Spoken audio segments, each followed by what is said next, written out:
하나님의 말씀은 요한계시록 19장 11절 12절 교독하겠습니다. 요한계시록 19장 11절 또 내가 하늘이 열린 것을 보니 보라 백마와 그것을 탄 자가 있으니 그 이름은 충신과 진실이라. 그가 공의로 심판하며 싸우더라. 그 눈은 불꽃 같고 그 머리에는 많은 관들이 있고 또 이름 쓴 것 하나가 있으니 자기밖에 아는 자가 없고. 오 하나님, 은혜를 감사합니다. 오늘 본문을 통하여서 말씀하시고자 하는 하나님의 뜻을 바르게 깨닫고 증거하게 하여 주시옵소서. 예수님 이름으로 감사하며 기도드리옵나이다. 아멘. 자, 오늘 우리가 19장 11절 이하로 이제 보게 될 텐데, 먼저 크게 한번 봅시다. 자, 11절은 또 내가 하늘에 열린 것을 보니, 보라 나오죠. 보라, 보니, 요게 이두라는 표현입니다. 그러니까는 11절에 보라 하는 말이 두 개 있어요. 내가 하늘에 열린 것을 보니 하는 거예요. 이두. 그 다음에 보라 하는 것은 이 감탄사로 또 나옵니다. 자, 우리가 앞에서 19장에서 큰 음녀 큰 성 바벨론이 멸망을 하고, 그래서 하늘과 그 성도들이 찬양하는 찬양이 올려 퍼졌습니다. 그리고 어린 양의 혼인잔치가 예비되고 그야말로 기쁨의 축제가 펼쳐지는 그와 같은, 기쁘고 즐거워하라, 즐거워하고 기뻐하라, 환희의 송가가 울려 퍼졌습니다. 그런데 오늘 19장의 11절 이하에는 전쟁 장면이 나와요. 전쟁 장면이 나옵니다. 자, 그래서 지금 우리가 이걸 잘 봐야 되는 게, 이거를 그냥 시간적인 연속으로 보면은, 아니, 혼인잔치가 하는데 또 전쟁이 또 일어나잖아요. 이게 도대체 뭐지? 끝이 아니야. 이제 완전히 성도들이 구원받고 그리고 어린 양과 혼인잔치에 들어가는 것이 되는데 다시 또 전쟁이 또 나와요. 자, 그래서 이 본문은 또 내가 보니, 그러니까 앞에서 봤던 장면하고 다른 장면입니다. 다른 장면. 계속 그것을 놓치지 말아야 돼요. 그리고 17절에도 보면은 또 내가 보니, 19절도 또 내가 보니, 거기 나오죠. 자, 앞에 나왔던 내용과 여기 이제 원래 원어로 카이 이두 돼 있거든요. 카이가 그리고 뭐 이런 뜻도 되는데, 우리 번역에서 또라고 했는데 또라고 했는 게 잘했는 것 같아요.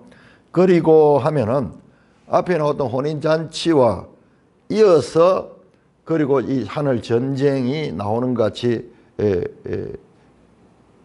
여겨지기 쉽거든요. 그리고라는 것이 뭔가 연결해 주잖아요. 연결. 그래서 그리고를 안 쓰고 또라고 썼는 것은 다른 장면이다. 다른 장면이다. 물론 그리고도 이 다른 장면을 가리켰어요. 이거 말고 그리고 또 다른 장면 같은 의미입니다. 그리고 카이 용법이 여기 문맥에 따라서 해석을 해야 되는데, 대체로 연결해서 할 때도 그리고를 쓰고, 또 그리고는 이거와 단절된 다른 장면을 가리킬 때도 사용되는 그런 표현입니다. 그래서 우리 번역에서 또라고 썼는 것은 이제 다르다 하는 거예요. 이거 말고 또 다른 장면이다. 여러분 보세요. 지금부터 이제 19장 20장에서 요 순서가 참 중요한데, 자, 19장에서 이제 20장으로 넘어가는 또 지금 큰 단락을 보시면요. 자, 19장의 환희의 손과 기쁨의 이 구원의 찬송이 올려 버렸죠. 그런데 19장 11절에 21절 처절한 피해 전쟁이 또 벌어집니다. 그 다음에 20장 한번 넘어갔어요. 20장 넘어가면은 20장 1절 또 내가 봄에 그러면서 마귀를 이 무저갱에다가 가두는 장면, 결박해서 무저갱에 던져 잠그는 장면이 나오고, 또 보니 또 이 성도들이 4절에서 6절에 보면은 천년 동안 왕노릇하는 천년왕국 장면이 나옵니다. 자, 그 다음에 7절 보세요. 7절에 보면 천년이 차니까는 사탄이 나와가지고 또 전쟁하는 거예요. 곡과 마곡과 또 전쟁이 나오는 거예요. 그러니까 이 보세요. 19장 1절에서 10절에 기쁨과 한의의 찬송이 올려 퍼졌고, 그 다음에 11절에서 21절에는 피 터지는 전쟁이 일어나고, 그 다음에 20장에 가면 또 마귀가 이제 갇히고 성도들이 천년 동안 왕노를 하고, 그 다음에 7절에서 10절에 또 곡과 마곡의 전쟁이 일어나고, 이렇게 흘러나가기 때문에 이것이 연속성으로 보면은 도무지 이게 이해가 안 돼요. 기쁨의 찬송이 있다가 또 처절한 전쟁이 있고, 또 성도들이 천년왕국에서 왕노를 하다가 또 전쟁이 있고, 자, 그래서 자, 이 부분은 내일 이 구조에 대해서는 내일이나 모레쯤 되겠네요. 20장의 천년왕국을 다룰 적에 그때 구조를 제가 말씀을 드리면은 이게 이해가 돼요. 이해가 됩니다. 그렇지 않으면은 시간 순서로 그냥 보게 되면은 논리적으로 너무나 모순적이어서 우리가 이해되지가 않아요. 이해되지 않습니다. 자, 그 정도만 말씀을 드리고 20장에 가서 한번 제가 17장에서 20장 전체의 교차 대구 구조를 통해서 왜 이렇게 되는가, 왜 전쟁이 났다가 이 승리의 기쁨이 있다가 또 전쟁이 났다가 또 천년왕국이 왔다가 또 전쟁이 있는가. 자, 요거는 교차 대구 구조로 보면 명확하게 이해됩니다. 우리가 봤잖아요. 성경이 그냥 기록된 것이 아니고 많은 경우 교차 대구적인 그런 구조를 가지고 있는 것을 볼 수 있었잖아요. 그래서 앞에 나왔던 것이 또 나오고 앞에 나왔던 것이 또 나오고 이렇게 하는 것이 교차 대구 구조에서 는 그렇게 나오게 되는 것을 알 수가 있습니다. 자, 그래서 일단은 19장에서 너무나 극단적인 장면이죠. 기쁨과 환희의 찬송이 울려 퍼인데 이번엔 다시 전쟁 장면을 합니다. 자, 또 내가 하늘이 열린 것을 보니, 완전히 또 장면이 달라요. 하늘이 열려서 여러분, 이 하늘이 열리는 것은 이것은 에스겔 1장 1절에 보면은 나오는 장면이에요. 에스겔, 여러분, 우리가 이제 앞으로 보겠는데요. 이 에스겔서가 작은 요한계시록에는 다니엘서도 엄청 여기 많이 들어와 있고, 에스겔서도 깊이 들어와 있습니다. 특히 이제 끝부분에 가면 에스겔서가 깊이 들어와 있습니다. 여러분, 다니엘이나 에스겔이나 다 포로기 선지자죠. 두 분 다 본국에 있지 않고 바벨론에 있었던 사람들이잖아요. 바벨론에서 살았던, 포로로 잡혀가서 바벨론에 살았던 사람이고, 다니엘이 제일 먼저 끌려가고, 그 다음에 에스겔도 그 2차로 포로로 갈 적에 거기 갔던 분들이에요. 근데 그들에게 하나님께서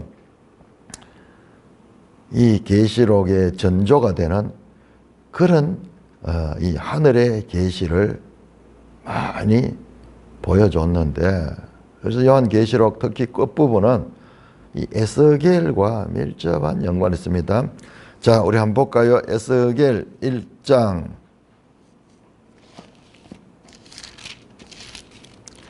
에스겔 1장 1절 30째 해 5째 달 초다시에 내가 그발 강가 사로잡힌 자 중에 있을 때 포로로 왔었다 이 말이요. 그때 보세요. 그때 하늘이 열리며 하나님의 모습이 내게 보이다. 하늘이 열리며 하늘이 열리다. 하늘이 어떻게 열리는지 우리 알 수 없어요. 지금 다 열려 있잖아요. 그런데 저 하늘이 다시 또 열려요. 하늘이 열리며. 그래서 하늘이 열린 것을 보니까는 보라! 이 두 감탄사가 나옵니다. 엄청난 장면이 보이는 거예요. 백마와 그것을 탄 자가 등장하는 거예요. 백마를 탄 자가 등장합니다. 그런데 그 이름은 충신과 진실이라고, 이름을 어떻게 아는지 모르겠어요. 충신과 진실이고, 그가 공의로 심판하며 싸우더라. 전쟁 장면인 거야. 백마를 탄 자가 있는데, 그 이름은 충신과 진실이라. 충신한 말은 원어상으로 피스토스, 믿음이에요. 믿음. 신실함. 믿을 신자잖아요. 한자에. 믿음과 그 다음에 진실, 알레테이노스, 진리를 가리킵니다. 자, 그 이름이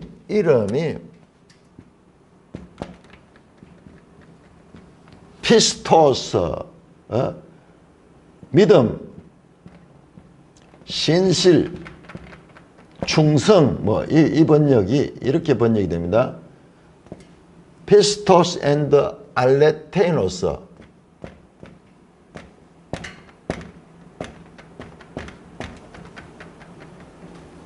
진실, 진리, 참, 이렇게 번역이 되는 그 단어입니다. 자, 그런데 우리에는 그 이름이 충신과 진실화 되는데 이 원어를 보면은 이름이라는 단어가 없어요. 이름이라는 말이 없고 충신과 진실로 불리우는 자다. 불리운다. 그러니까 이름 맞기는 맞죠. 불리우니까 충신과 진실로 불리운다. 충신과 진실로 불리운다. 여러분 여기 계속 보면 이름이라는 단어가 계속 나옵니다. 자, 그래서 우리 번역에는 의역으로 했어요. 이름 가는 오노마 가는 단어가 여기는 없어요. 그런데 이 12절에는 이름 쓴 것 하나가 있으니 이름 나오죠. 그 다음에 13절에도 그 이름은 요 오노마 이름입니다. 그 다음에 또 16절에 보면은 그 옷과 다리에 이름이 있다. 이름이 3번 나옵니다. 그런데 여기에는 의역을 했어요. 11절의 이름은 의역을 했습니다. 충신과 진실이라고 불리우는 자다. 충신과 진실이라고 불리는 이 백마를 탄 자가 공의로 심판하며 싸우더라. 싸우는데 공의로 심판하며 싸운다. 폴레메오 전쟁하다, 싸우다. 그 눈은 불꽃 같고, 여러분 1장에 나왔죠. 부활하신 예수님, 이 성귀하신 예수님의 모습이 그 눈이 불꽃 같다. 1장 14절에서 나왔죠. 그 다음에 그 머리에는 많은 관들이 있고, 머리에 관이 여러 개가 있어. 여러분 어디서 봤습니까? 13장에 보니까 13장, 12장 또는 13장의 용과 이 짐승이 머리에, 7머리에 그 관을 뭐 10개를 쓰고 있고, 뭐 이때 글 나왔죠. 그 머리에 많은 관들이 있었다. 자, 그러니까는 지금 여기에 나오는 이 장면들은 참으로 상징적인 장면입니다. 자, 백마는 이 요한계시록이 기록될 당시에 로마 제국에서 승리의 개선 장군이 정쟁에서 이기고 이제 이 로마로 입성할 적에 백마를 타고 가는 백마. 그러니 백마는 승리의 산이 승리. 그러니 그 당시에 이 문화적인 배경을 지금 눈높이에 맞추어서 지금 하나님께서 보여주시는 거예요. 자, 그래서 그 이름은 승리자로 오고 있죠. 자, 그가 공의로 심판하며 싸우는 모습입니다. 싸우는 모습이다. 근데 그 눈은 불꽃 같고 머리에는 많은 관들이 있고 또 이름 쓴 것 하나가 있으니 자기밖에 아는 자가 없다. 자, 여기에는 이름 맞아요. 이름이 있는데 이름이 어디에 있는지 모르겠어요. 뒤에 보면은 마치 이 사람이 누군지 이름표를 붙이는 것처럼 계속 이름을 이야기하는데, 그런데 이름이 있긴 있는데 자기밖에 아는 자가 없다. 자기밖에 아는 자가 없는 이름이다.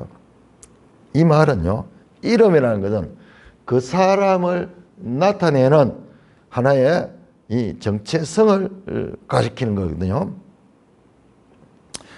여러분, 이 구약 시대의 이스라엘 백성들은 하나님의 이름을 부르지 않았어요. 야훼 또는 여호와 그렇게 부르지 않았어요.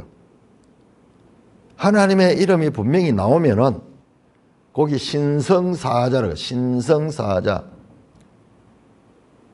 요 이름이 나오면은 요것은 그냥 읽는 것이 아니고 그냥 그것은 아도나이, 주님이라고 읽었어요. 하나님 이름을 직접 부르지 않았어요. 마치 우리 이 문화에서도 아버지 이름을 바로 이렇게 말하지 않잖아요. 아버지 이름이 뭐고 그러면은 그냥 신수용입니다 이래 안 하잖아요. 조금 이름을 말씀할 때는 좀 가리죠. 신자, 숫자, 용자입니다 이러면서 그 이름 자체에도 경의를 표시를 하죠. 그러듯이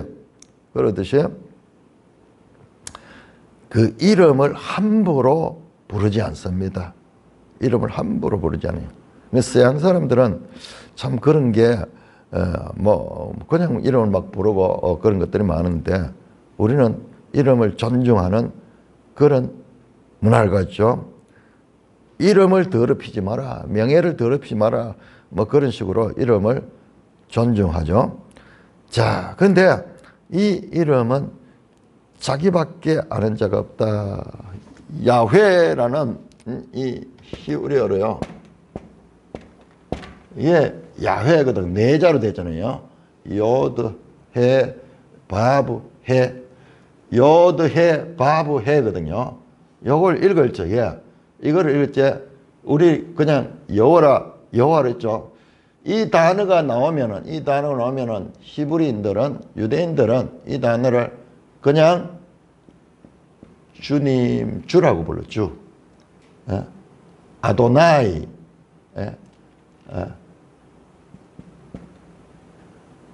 아도나이라고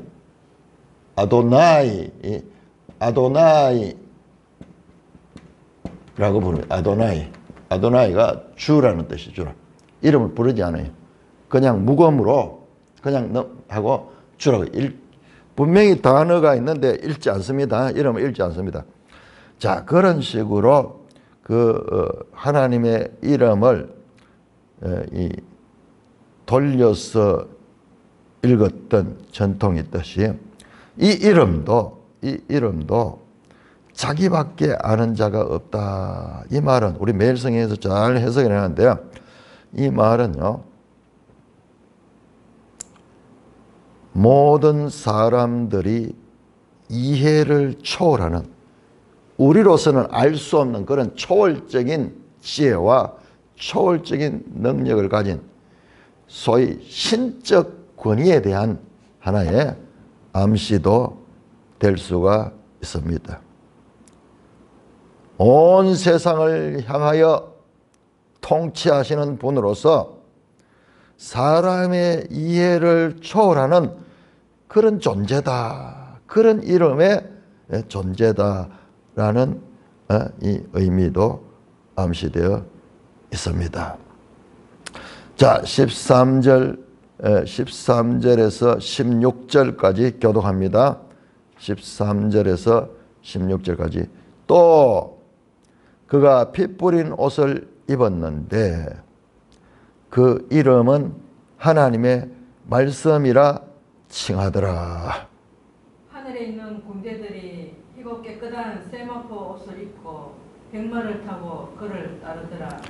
그의 입에서 예리한 금이 나오니 그것으로 만국을 치겠고 친히 그들을 철장으로 다스리며 또 친히 하나님 곧 전능하신 이의 맹렬한 진노의 포도주 틀을 발겠고 그 옷과 그 다리에 이름을 쓴 것이 있으니 만왕의 왕이요 만주의 주라 하였더라. 엄청나죠? 이름이 나오죠? 이름이 옷과 다리에 이름이 있다. 그러니까 우리 만화 같은 데 보면은 이름을 써서 사람을 또 그려놓고 이게 누구다 누구다 이렇게 표시하듯이 지금 삼중으로 이름이 지금 계속 나타나고 있습니다. 이번에 이름은 만왕의 왕이요 만주의 주다. 세 가지의 이름입니다. 첫째, 그 이름은 충성과 진리로 불리고 충신과 진실. 번역이 좀 그런데 충신하는 말은 더 오해가 있습니다. 차라리 충성이라고 하는 게 더 낫을 건데 이제 충직한 믿음이라는 뜻인 모양입니다. 이 한자어로 신자가. 자, 첫째 이름은 충성과 진리. 둘째 이름은 13절에 나오는 하나님의 말씀. 그 다음에 마지막 이름은 16절에 나오는 만왕의 왕 만주의 주. 그 다음에 또 한 이름은 12절에 나왔던 알 수 없는 이름. 우리로서는 알 수 없는 이름. 그 네 개의 이름이 나오고 있습니다. 여기서 이 중요한 것은 이 백마와 그것을 탄 자의 이름이 강조되고 있습니다. 자, 이 장면은요, 이 장면은 구약 성경 이사야서의 배경을 많이 가지고 온 것입니다. 자, 이제 한번 찾아보겠습니다. 이사야 11장.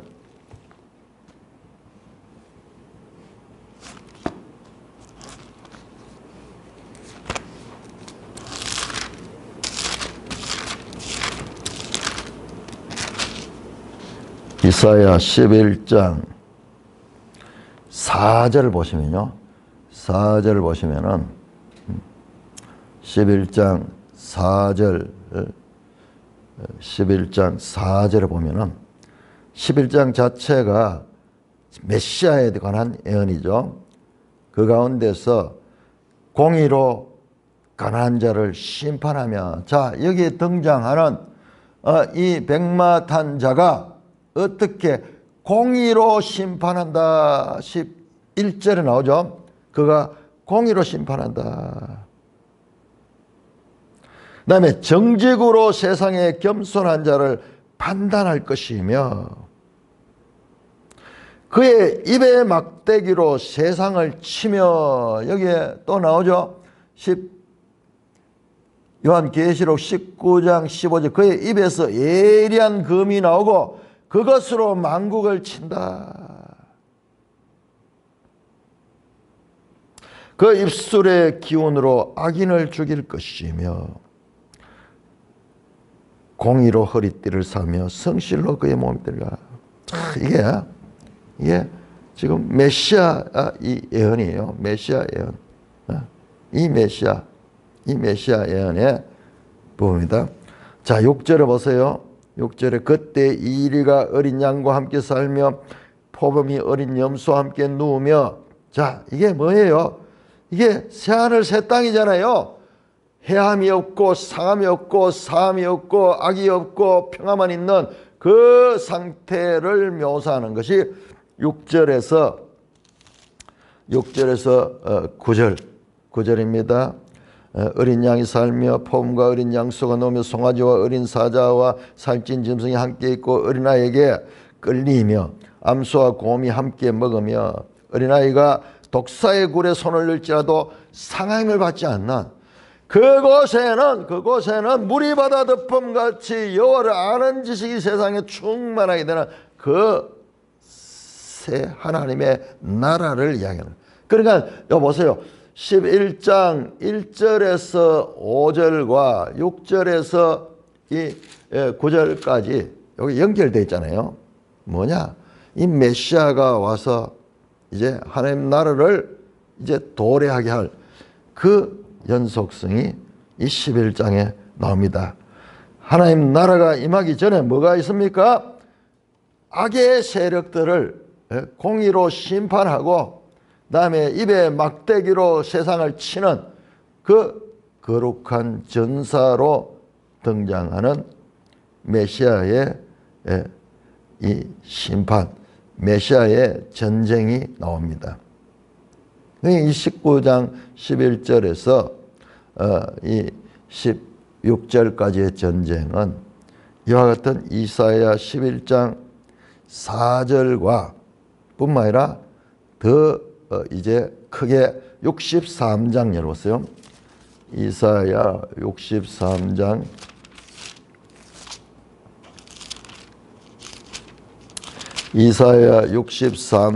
1절에서 3절. 자, 1절에서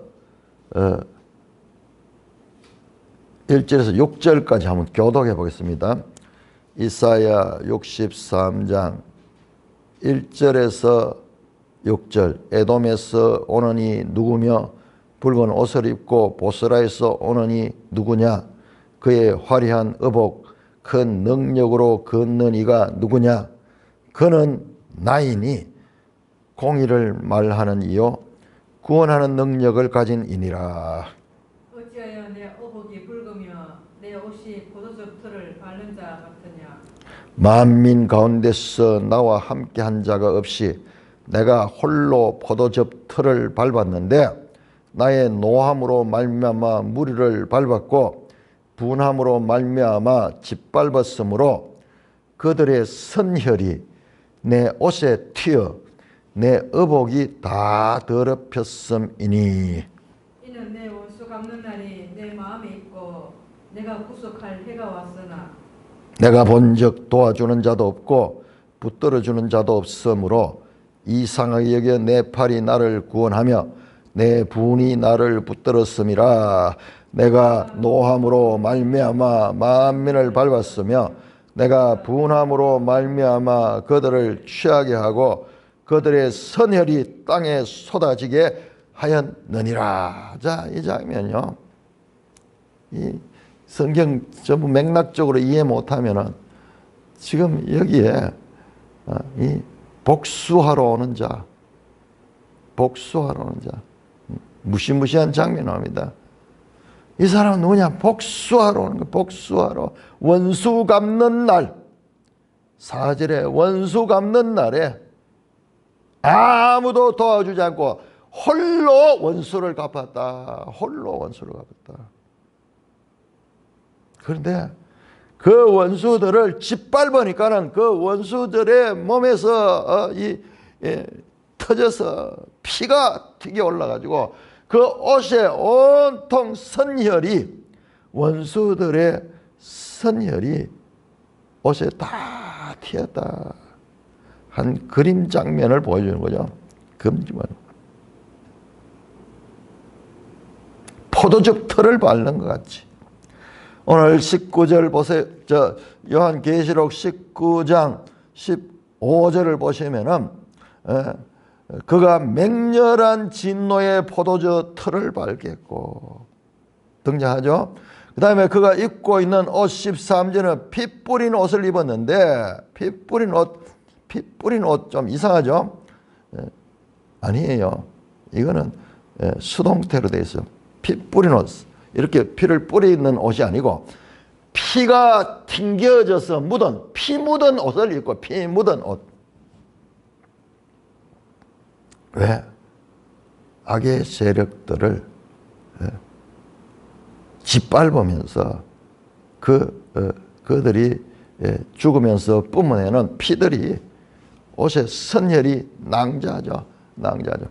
칼로 치면은 막 온통 피가 튀겠죠. 이 고대에 전쟁하는 그 은유를 지금 가지고 하나님의 그 심판을 예수 그리스도의 재림을 나타냅니다. 예수 그리스도의 재림 때 이날 심판의 그림을 보여주고 있습니다.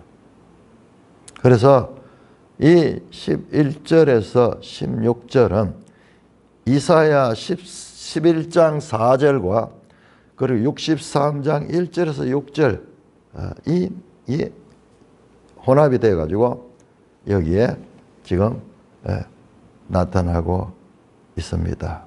자, 그런데 싸우는 자가 누구냐 자세히 보니까는 어린 양이 백마를 탄 자가 싸우고 있어요. 11절에 보니까는 그가 공의로 심판하며 싸우더라. 그런데 그 군대가 하늘에 14절에 군대들이 딱 등장하는데 백마를 타고 군대들도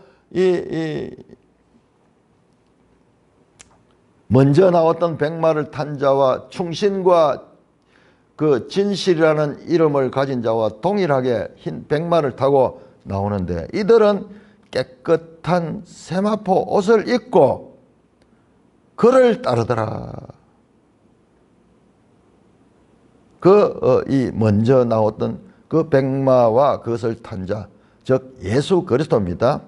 예수 그들을 따르는데 이들의 옷은 어떤 옷이냐? 희고 깨끗한 세마포 옷이야.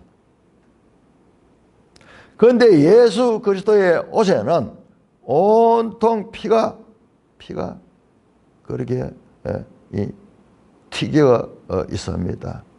그러니까는 이 전쟁에 어떻게 하늘의 군대들은 전쟁을 했는데 희고 깨끗한 옷이 있을까?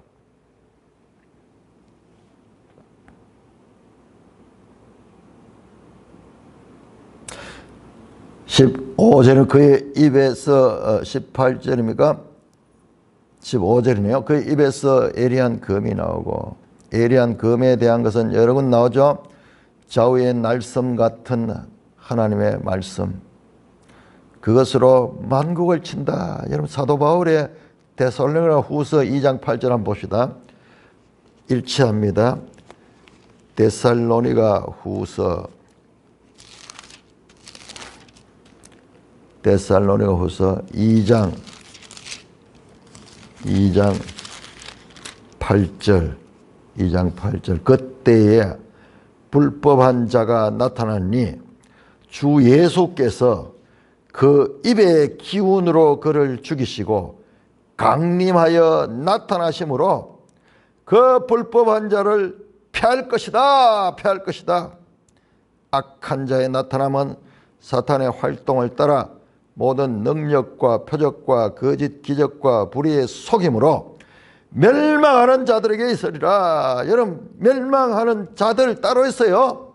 짐승의 표를 받은 자들, 하나님의 인을 받은 자들, 택하심을 받고 부르심을 받은 자들은 포함되지 않아요.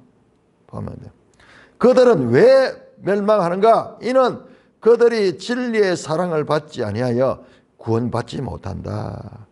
이러므로 하나님이 미혹의 역사를 그들에게 보시사 거짓 것을 믿게 하시면 진리를 믿지 않고 불의를 좋아하는 모든 자로 하여금 심판을 받게. 너무 놀라운 말씀이죠. 여기도 애정 구원론이 여기에 깔려 있습니다.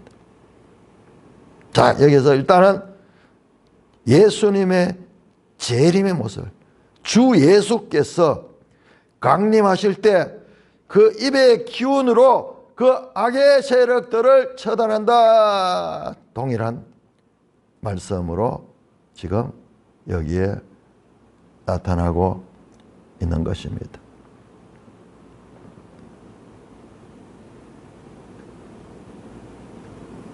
거룩한 전사, 거룩한 전사.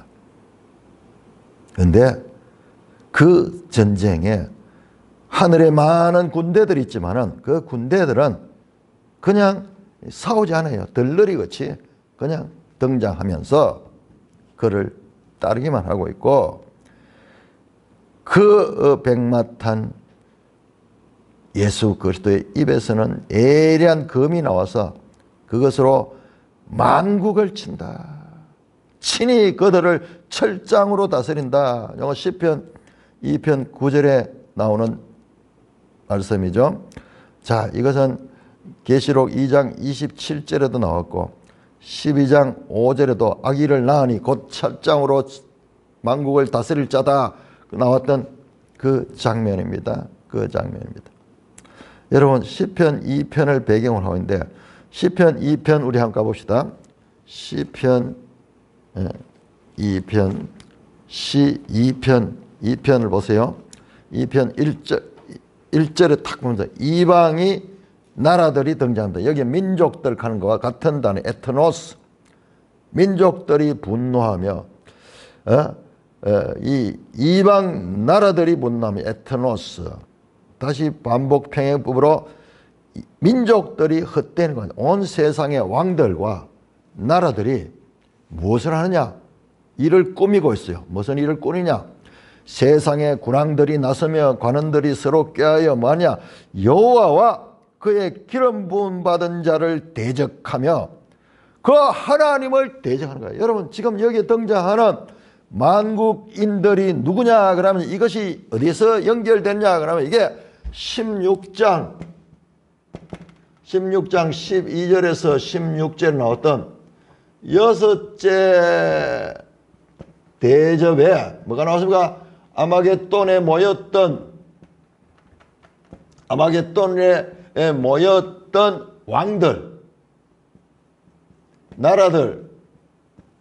이 배후에는 누가 있습니까? 이 배후에는 용과 짐승과 거짓 선지자, 즉 귀신의 영에 의해서 불려 모임을 놓았던 이 세상 나라의 왕들. 우리 봤잖아요. 이것만 보면서 준비까지는 되는데 그 이후에 어떻게 되는가 안 나오잖아요. 그런데 지금 이 내용이 지금 19장 11절에서 21절에 지금 나오고 있는, 연속되는, 여기서 여기 연결되는 거예요. 준비만 하고 있었죠. 여기에 지금 이제 드디어 이 전쟁이 펼쳐지는데 시편 2편에서 지금 이 말씀을 미리 하고 있는 거예요. 자, 세상 민족들이, 이 나라들이, 세상의 군왕들과 세상의 관원들이, 세상의 지도자들이 모여가지고 어떻게 합니까? 여호와와 그의 기름 부음 받은 자 메시아 그리스도를 대적하며 어떻게 합니까? 3절에 우리가 그들의 맹것을 끊고 그의 결박을 벗어버리자. 하나님과 대결하고 하나님을 제거하려고 하는 거야. 우리하고 하나님하고 아무 상관없다. 왜 우리가 거기에 묶여 살아야 되는가? 우리는 우리고 그는 그지. 그러면서 그들의 맹것을 끊고 그의 결박을 벗어주자. 왜 우리가 보이지도 않는 이 하나님의 거기에 묶여 살 것인가? 자, 그러자 4절에 하늘에 계신 이가 웃으시며 주께서 그들을 비웃으시라. 그때 분을 발하여 진노하사 그들을 놀라게 하며 이러시기를 내가 나의 왕을 내 거룩한 산 시온에 씌웠다 하시더라. 지금 여기 나오자 하나님의 진노의 포도주 틀을 밟잖아요. 맹렬한 진노의 포도주 틀을 밟는다고 계시록 19장 15절에 나오잖아요. 지금 배경이 아까 봤던 그 이사야 11장 4절, 이사야 63장 1절에서 6절, 그리고 더 근원적으로는 이 시편. 제가 아직 이번 상해 때 손을 못 댔는데 시편과 요한계시록과의 관계, 이것만 또 정리를 해도 무궁무진할 거예요. 어마어마하게 나올 거예요. 한번 숙제로 지금 가지고 있습니다. 자, 이게 지금 그 배경을 가 있잖아요. 7절입니다. 내가 명령하여 여호와의 명령을 전하노라. 여호와께서 이르시되 너는 내 아들이라. 오늘 내가 너를 낳았다. 성자 예수 그리스도. 그가 어떻게 합니까? 9절에 네가 철장으로 그들을 깨뜨리며 질그릇같이 부수리로다. 그러면서 하나님의 아들이 만국을 심판을, 지금 방금 나왔던 19장 15절은 그들을 철장으로 다스린다. 12장 5절이었습니까? 요한계시록 12장 5절입니까? 한번 볼까요? 요한계시록 12장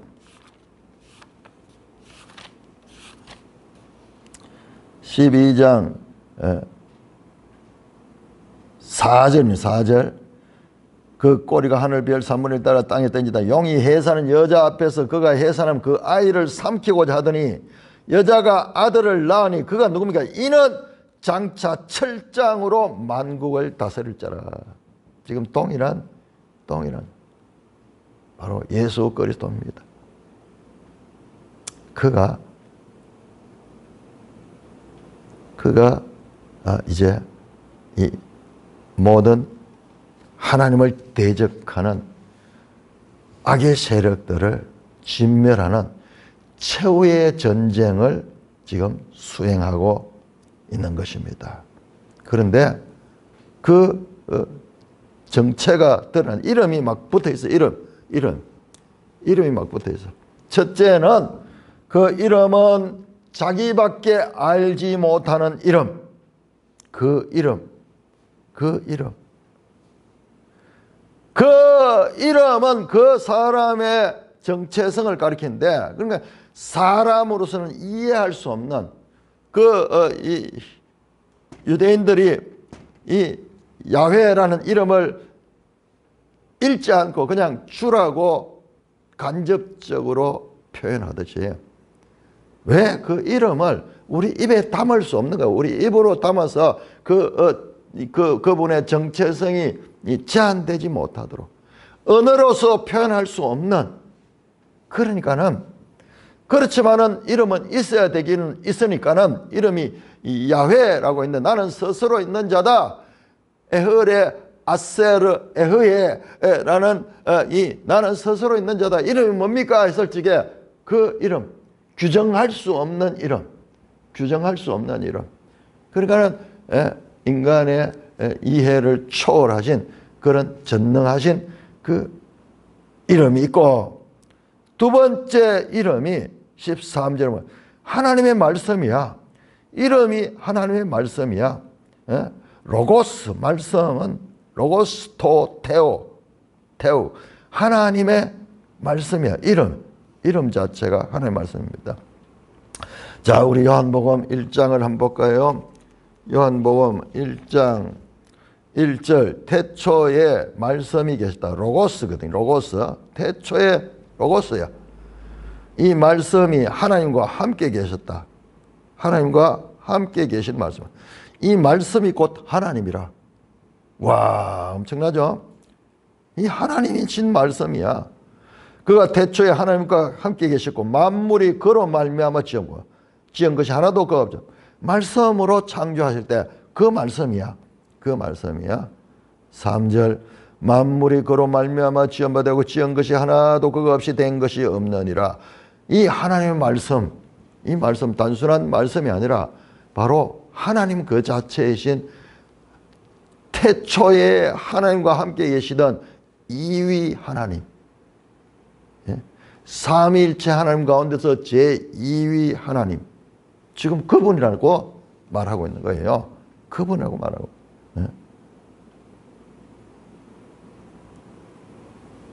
그 다음에 그분의 이름은 뭐냐? 만왕의 왕이요 만주의 주다. 만왕의 왕이요 만주의 주라는 말씀은 무슨 뜻이야? 모든 세상의 이 권력이 다스리시는 그 왕 중에 왕이시라는 말씀이고, 주 중에 주라는 말씀입니다. 극치, 최정점에 있는 통치자를 가리킵니다. 자, 이 표현은 17장 14절에서 어린 양에게 붙여진 이름입니다.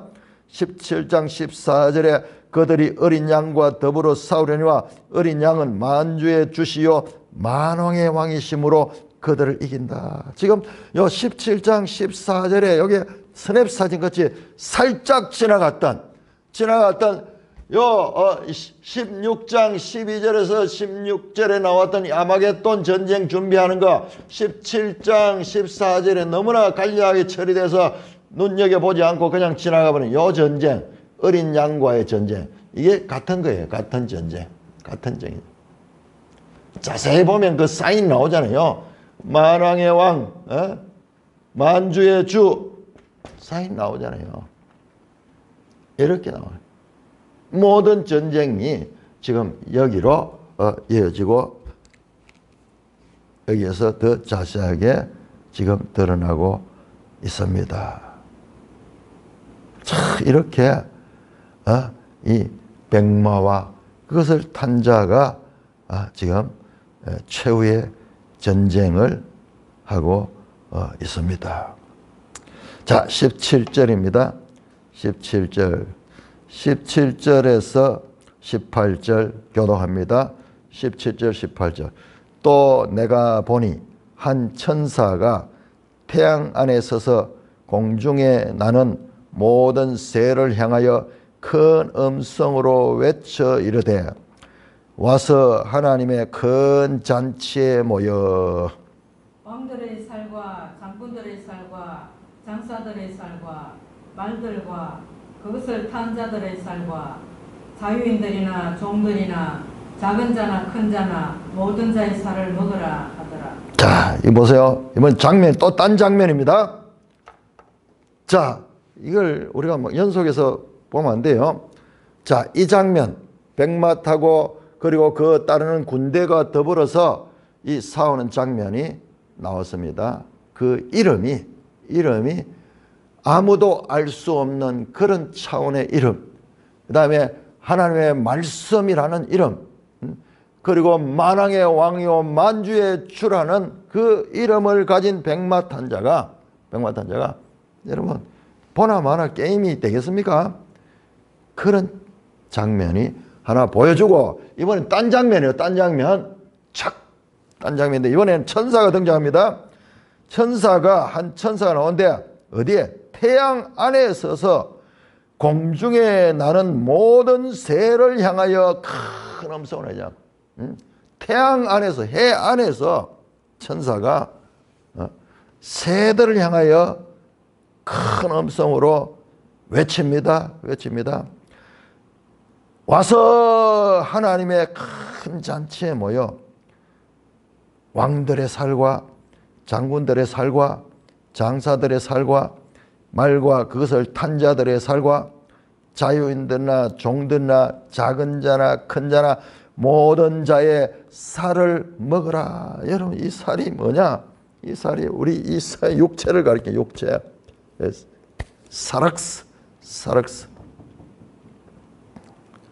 프레쉬.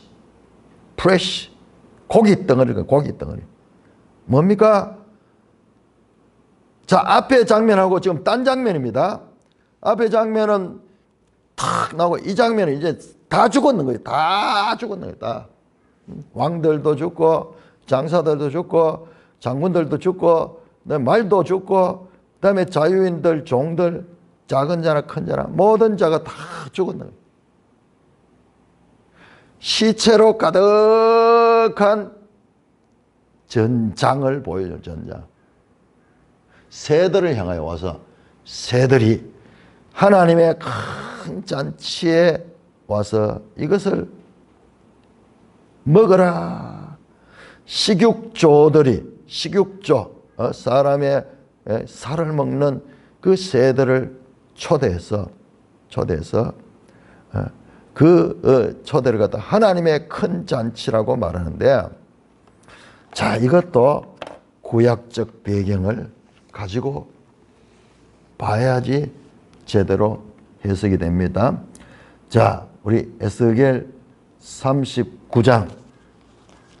앞에서 제가 말씀드렸죠. 에스겔이 특별히 이 후반부에서 중요하다. 특히 전쟁 장면에서 에스겔 39장 4절을 보시면 39장 4절 에스겔 39장 4절은 너와 내 모든 무리와 너와 함께 있는 백성이 다 이스라엘 산 위에 엎드려지리라. 이게 누구냐 하면 곡과 마곡, 이 세상의 나라들을 다 모두 하나님을 대적하는 전쟁을 벌이는, 아까 시편 2편에 나왔던 그 존재들이에요. 예? 그들이 다 산 위에 엎드리다 죽는 거예요. 내가 너를 각종 사나운 새와 들짐승에게 넘겨 먹게 하리니 네가 빈들에 엎드러지라. 내가 말하였음이라. 주 여호와의 말씀이라. 이 지금 38장 39장이 곡과 마곡의 전쟁인데 새들이 와서 그 시체를 다 뜯어먹게 하는 그와 같은 이 그림을 보여주는 내용입니다. 새들을 초청해서 하나님의 큰 잔치, 하나님이 베푸는 그런 하는 거예요. 19장 9절에서 어린 양의 혼인잔치에 참여한 자들은 얼마나 복된 자들입니까? 복되다. 어린 양의 혼인잔치에 초대받은 자들에게는 복이 있다. 그런데 이게는 반대로 새들의 잔치, 하나님의 진노의 잔치에 초대받은 자들은 저주를 받은 자들입니다. 19장 앞부분에는 어린 양의 혼인잔치를 받아 구원에 이르는 자들의 환희와 찬송이 있었다면, 이제 19장 후반절 17절에서 이 18절에는 새들의 잔치에 그 자신들의 몸들이 그들의 밥으로 뜯어먹히게 되는 그와 같은 내용이 나오고 있습니다. 17절 보세요. 에스겔 39장 17절. 주 여호와께서 이같이 말씀하신다. 너 인자야, 너는 각종 새와 들의 각종 짐승에게 이르기를 너희는 모여오라. 내가 너희를 위한 잔치 곧 이스라엘 산 위에 예비한 큰 잔치로 너희는 사방에서 모여 살을 먹으며 피를 마실지다. 너희가 용사의 살을 먹으며 세상 왕들의 피를 마시기를 바산에 살찐 짐승 곧 순양이나 어린 양이나 염소나 수송아지를 먹듯 할지야. 내가 너희를 위하여 예비한 잔치의 기름을 너희가 배불리 먹으며 그 피에 취하도록 마시되 내 상에서 말과 기병과 용사와 모든 군사를 배부르게 먹일지니라. 주 여호와의 말씀이니라. 여러분, 이 에스겔 배경을 그대로 가지고 있는 거예요. 이미 하나님께서는 에스겔을 통해서도 이와 같은 이 사도 요한에게 보여준 이 계시를 더 자세하게 보여요. 둘 다 어떤 입장입니까? 에스겔도 포로로 잡혀 있었고 지금 요한도 저 반모섬에 유배되어 있던 그 상황에서 세상적인 소망이 없고 세상과 단절된 그 가운데서 하나님께서 가장 기쁘신 하나님의 계시를 그들에게 보여주셨습니다. 명백하게 우리는 여기에서 이 내용들이 에스겔서에 나오는 곡과 마곡의 전쟁과 연결됩니다. 이것을 알 수 있습니다. 자, 여기에서 여러분, 여기에서는 곡과 마곡이 나오지만 에스겔 38장, 39장은 곡과 마곡의 전쟁입니다. 곡과 마곡. 그런데 이 이름이 어디에 나오냐 하면 여기는 안 나오는데, 여기 내용이나 하나님의 큰 잔치, 세들의 잔치가 나오죠. 우리 확인했죠. 그런데 곡과 마곡은 우리 보세요.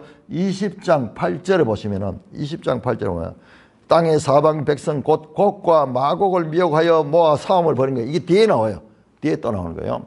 자, 그래서 이따 거기 가서도 말씀드리겠지만은 20장 7절에서 지금 10절까지 곡과 마곡 전쟁, 그 다음에 17장 14절에 어린 양의 이 전쟁, 그 다음에 16장 12절 16절 나온 아마겟돈 전쟁, 전부 다 동일하게 지금 이 19장 오늘 이 본문과 연결되어 있는 같은 내용이에요. 같은 내용의 반복이다 라는 것을 구약적 배경을 가지고 살펴보면은 다 알 수 있어요. 다 알 수 있도록 그렇게 되어 있습니다. 구약을 모르고 요한계시록을 알 수 있다고 말하는 것은 그것은 어느 도단이죠. 자, 이와 같이 철저한. 자, 그런데 여기에서 18절에 19장 18절에 자세히 보시면은 그 사람들의 면면을 자세하게 묘사하고 있습니다. 왕들, 장군들, 장사들, 그 다음에 자유인들, 종들, 작은 자, 큰 자, 모든 자. 그러니까 이 땅에 있는 뭐 직업이나 어떤 직위 고하에 관계없이 모든 사람이 다 이 새들의 밥이 되는 이게 뭐예요? 하나의 결과적인 장면이죠. 전쟁이 끝나고 나면은 고대에는 전부 칼로 싸우고 창으로 싸우고 뭐 찔러 죽이고 이렇게 하니까는 전쟁이 펼쳐졌던 이 땅에는 시체가, 적군과 아군의 시체가 가득하겠죠. 그러면 그 피냄새를 맡고 온 땅에 있던 새들이 다 모여와가지고 거기에 그 시체를 뜯어먹겠죠.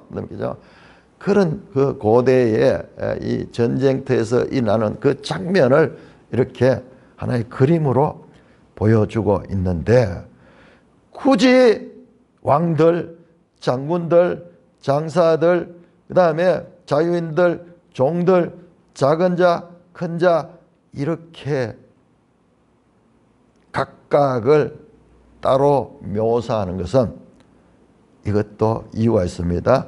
자, 6장 한번 6장 15절. 6장 15절을 보시면은 6장 이 12절에서 17절까지가 여섯째 인을 뗐을 때 나오는 그 장면인데, 그때 보세요. 이 15절에 땅의 임금들, 왕족들, 장군들, 부자들, 강한 자들, 모든 종과 자유인, 구체로 나오죠. 요 명단이 그대로 나오는 거예요. 요 명단이 그대로 나오는데, 하나 차이가, 여기에는 그냥 6장 15절에 강한 자 나오죠. 강한 자, 이스큐로스인데, 여기에는 19장에는 19장 18절에는 장사들, 이게 같은 거예요. 강한 자와 6장에서는 강한 자라고 번역이 됐고, 이스큐로스, 여기에 19장에서는 장사라고 번역되는 번역상의 차이지 원어는 똑같아요. 자, 그렇다면은 여기서 아주 중요한 하나의 것을 유추할 수 있는데, 이 6장 자체도, 이 6장에 나오는 15절과 16, 17절에 나오는 6장에 나오는 이 인물들도 전쟁으로 전쟁으로 인해서 이와 같이 이 숨어있던 자들이다. 그렇다가 이제 그들이 다 죽습니다. 그러니까 최후의 전쟁에 관한 이 이미지가 6장 15절에서 17절에도 이미 나오고 있습니다. 그러니까 전부 여기 다 모입니다. 다. 요한계시록의 수많은 전쟁들은 다른 걸 이야기해요. 동일한 최후의 전쟁의 여러 모습들을 지금 보여주고 있는 장면이고, 오늘 이 19장은 그 모든 것들이 모여가 있다. 이렇게 이제 새들의 잔치가 벌어요. 장면이 다릅니다.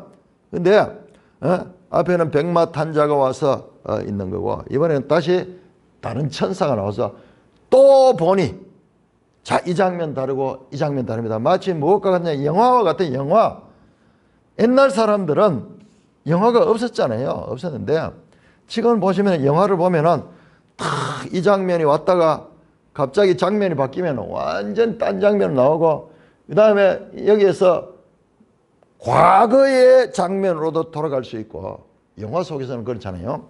그렇듯이 이제 이런 우리 요한계시록에 있는 이 기록들이 단순한 역사적 서술의 나열이 아니라 이것은 하나님의 계시를 통해서 초현실적인 시공간을 초월하는 이와 같은 배경으로 기록된 것이라는 것을 알 적에 우리가 이 책을 제대로 이해할 수 있습니다. 그래서 과거 다음에 또 현재가 오기도 하고, 현재 다음에 또 미래가 올 수도 있고, 뭐 그런 이 과거, 현재, 미래 이와 같은 일직선상의 나열이 아니라는 말씀이야. 아니라는 말씀. 자, 그렇게 하면은 이제 정리가 되는 겁니다. 그래서 반복구조. 만약 우리가 방금 봤던 6장에 나왔던 이들과 지금 19장에 나왔던 이 같은 사람들이잖아요. 같은 사람들. 그렇다면은 이 전부 다 전쟁이요. 전쟁이 16장의 아마겟돈 전쟁, 17장의 어린 양의 전쟁, 그 다음에 앞으로 20장에 나올 곡과 마곡의 전쟁, 16장에 나오는 뭐 이거 아마겟돈 맞죠? 그 다음에 6장에 나오는 이 장면들도 전쟁 장면, 최후의 전쟁 장면이에요. 그러면은 여기에 이런 것들이 모여가지고 있는 것입니다. 자, 여기까지 오늘 보고 19절 이하는 내일 살펴보도록 하겠습니다. 찬송가 20장입니다. 찬송가 20장.